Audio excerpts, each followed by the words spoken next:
అందరికీ శుభోదయం.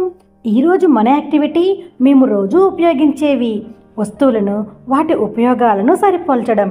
కార్యకర్త కొన్ని వస్తువులను సూచించి వివిధ వస్తువులు అంటే పెన్సిల్, రబ్బర్, పుస్తకం మొదలైన వస్తువులను అందుబాటులో ఉంచుకొని ఆధార్శీల పేజీ నంబర్ 258, 259లో ఉన్న యాక్టివిటీస్ పిల్లలతో చేయించాలి.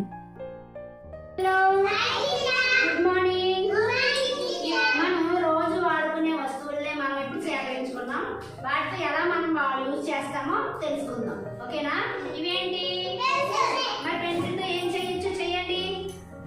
మరి ఆ పెన్సిల్ మనం వాడుకోవాలంటే దేంతో చెక్కాలి? షార్ప్నర్తో చెక్కాలి. పెన్సిల్తో రాసింది ఎరేజ్ చేసుకోవచ్చు కదా, మరి దేంతో ఎరేజ్ చేస్తాం? ఎరేజర్తో. ఓకేనా? మరి ఇదేంటి? Pencil machine. దీంతో పేపర్లు అన్ని కలిపి ఇలాగా పిన్ కొడతాం. ఇవేంటి? పెన్. ఈ పెన్తో ఎవరు రాస్తారు? నేను రాసుకుంటాను. మీరు పెన్నులతో రాయకూడదు, పెన్సిల్తోనే రాయాలి. ఓకేనా? ఇదేంటి? కట్టర్తో ఏం చేస్తాం? పేపరు, క్లాత్స్ అన్ని కట్ చేసుకుంటాం. ఇదేంటి? ఏ రిమోట్?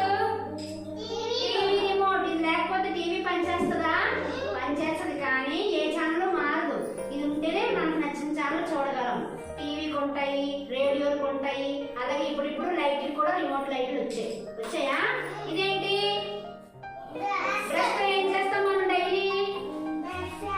మనం రోజు 2 పూట్ల బ్రష్ చేయాలి. మార్నింగ్ లేచిన వెంటనే చేయాలి, ఈవినింగ్ భోజనం చేసిన వెంటనే చేయాలి. ఓకేనా? ఇదేంటి?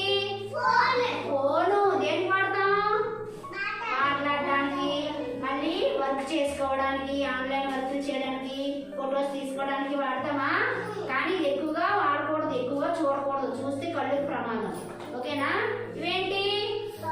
సాక్స్. ఎక్కడ వేసుకుంటాం? దేనికి? కాళ్ళకి వేస్తామా? ఇవి వేసుకున్నాక ఏం చేస్తాం? బూట్లు వేస్తాం. ఈ 2 కలిపి వేసుకుంటేనే కాలు క్షేమంగా ఉంటుంది. ఓకేనా? ఇప్పుడు అర్థమైందా పిల్లలు? ఏ వస్తువుని ఏ విధంగా వాడుకోవాలో?